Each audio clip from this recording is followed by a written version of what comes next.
The Jaguar, a tale of gods, ghosts, and gangsters. Written by A.T. Grant. Narrated by Stephen Miller. Act 1. The Tourists. Chapter 1. Bristol. It was only a little thing, barely an accident really, but the wreckage lodged stubbornly in his mind. David was edging forward in a queue of traffic when the car in front stopped unexpectedly. His didn't, equally unexpectedly. Time slowed as the small, sensible Citroën slipped on black ice and into the rear bumper of its neighbor. David felt different, connected, as though the sudden jolt had completed some intricate circuitry in his brain. He was aware of things he hadn't previously noticed. A rear window full of football regalia took his attention from the emblem of a sleeping Jaguar. David realized he was in love, and in love in a way he had all but forgotten. He melted into an all-consuming, exotic smell of her, the warming rush of electricity as her fingers fell gently across the back of his hand. For once, David was wide awake and greedy for new adventure.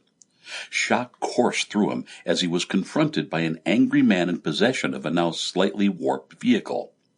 How was he going to respond, not to the driver, but to the girl whose life felt so far from his own? He didn't know, but was desperate not to lose the connection. Maybe that explained why he lowered his window and said what he did, and why the man hit him. David's euphoria turned into panic. He was a revolving storm coursing across the countryside, spitting out familiar things like homes and cars and furniture, and people. He worried about the people. People are unpredictable. Even the driver was now offering a handkerchief and mumbling concern in response to the cut dribbling blood from David's ear. The roar of the whirlwind and the tinnitus in his ear became one and the same, driving out rational thought and leaving him in a semi-conscious stupor that made him spin faster. Any loss of control is difficult to deal with at 40, and being 40 was just one more chunk of debris littering David's emotional wasteland. He returned the handkerchief with just a hint of a conciliatory smile.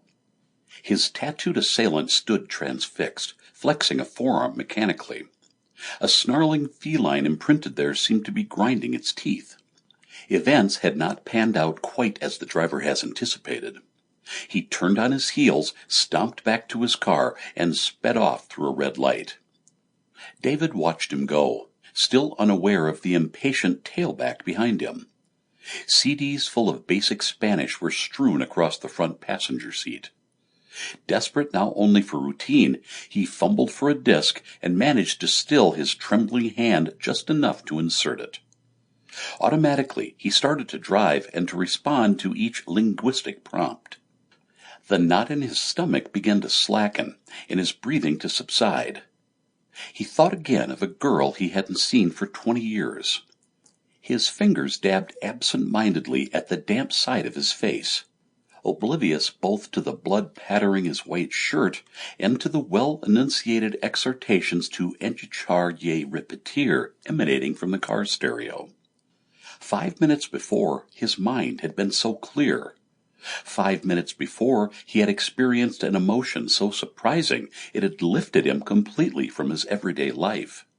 Now the accident. He was a careful driver and had never had one before, only added to a sense that he was dreaming. David was back in familiar territory on the outer Bristol Ring Road, a purposeful strip of semi-ordered, semi-exciting, semi-detached intensity, which crowded out his deeper thoughts and feelings. David relaxed, and was aware again of foreign phrases, each hanging momentarily in the overheated, exhaust-tainted air around him. He was almost cheery as he recalled his assailant's apology and an appeal to call it quits. At least there would be no insurance claim. His attention was drawn to the slip road pulling away to his left. 2 roads diverged. The phrase from a near-forgotten poem would lead him away, but it was a hollow, passionless cliché. The strength to veer from his daily routine had died with his non-accident. David tried to avoid the features staring back at him from the driving mirror. What would she think of him now, anyway? Sample complete. Ready to continue?